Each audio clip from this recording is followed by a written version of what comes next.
I'm going to give out some tips to especially small churches with limited budget when it comes to their media department, but they want to do live streaming. So if you are in such category, kindly stick and stay with me as I share with you some tips that will help improve your media department.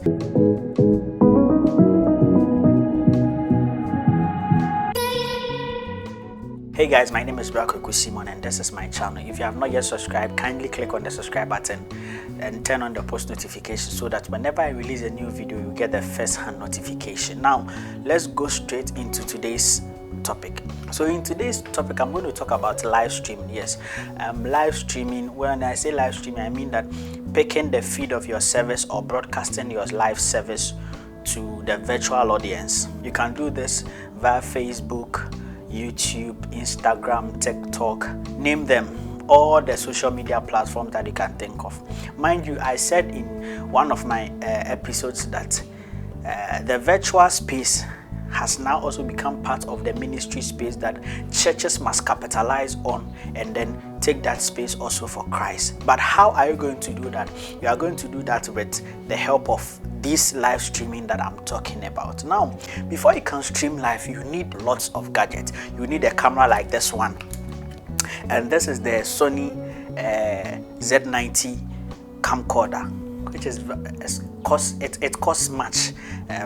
As at now in Ghana, you can get this kind of camera around 59,000 Ghana cedis, and it's a lot. You need a switcher, either an ATEM mini or let me say this television studio HD or any other switches. You may need a sound card to boost the sound of your service or your online space. You need a whole lot of gadgets to be able to stream live your service. Now let me issue this disclaimer. This video is not a sponsored video. The products that I am showing in this video are not sponsored. I'm not doing advert for Sony, I'm not doing advert for Blackmagic nor Yamaha. But then there are products that I have personally used and I've come to love that I mostly recommend to people who come to me seeking for advice on the kind of gears to buy for their church. But these gadgets are quite expensive. But you are a church with a limited budget and still you want to do this. How do you go about it?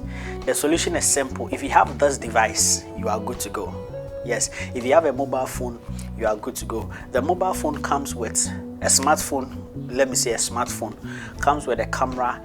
You have microphone here, and that is all you need to capture your video and your sound. So with your smartphone, you are good to go. Now, the first step that I want to take, and as I said, this is going to be series. So in each episode, I'll talk about I'll give you one tip in each episode.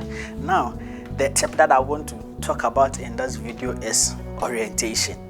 Now, when I talk about orientation, I'm looking at the format of the video that you are posting out, the format. Now, you realize that in most platforms or in most social media platforms, the generally accepted orientation is landscape. That is streaming like this, a video in the landscape format. So when you are streaming like this, when your audience pick their mobile devices and join your streaming, they will be able to see your video in a landscape orientation. Always make sure that you are streaming in a landscape orientation, especially if it is a live service and it's for church. I know there are some platforms that promotes the portrait style, like platforms like TikTok. Right now, YouTube is even bringing such. That is for the YouTube Shorts, where you have to get your video in a portrait format. But then the professionally accepted orientation for streaming live is the landscape format. Now, how are you going to get this? You see that most people, when they want to stream live with their phones, you see them going the portrait way like this, and some of them too, you see them, they will go the landscape. But when you go on, let's say if they are streaming on Facebook and you go there, you will see that the video has been rotated. When you are scrolling through your feeds like this, you have to turn your phone before you'll be able to follow.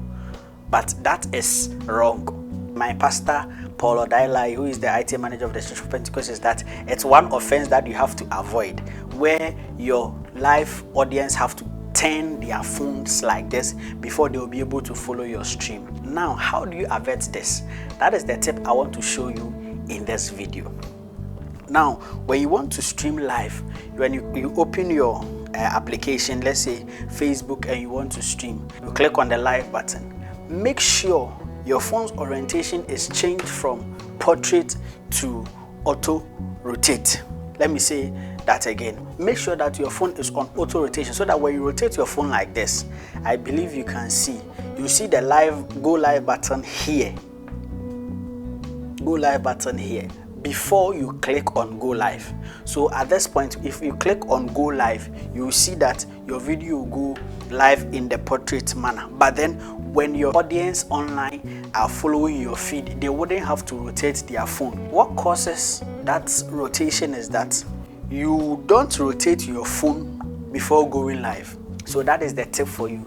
Make sure that you rotate your phone to the landscape format before you click on the go live. So when it happens like that, your audience will not have to rotate their phone to be able to follow. But then in their feed, they will be in the portrait format, but then they will see your video in a landscape format. That is either in 720 or 1080 resolution. So that is the tip for you today. If you are streaming with your mobile phone, in order to get that landscape orientation, make sure that you rotate your phone before you click on the live button. When it happens like that, you are good to go. If you enjoyed my video, kindly click on the subscribe button, turn on the post notification so that whenever I release a new video, you get the first hand notification. My name, as always, is Simon. Until we meet again, I say adios. Bye bye.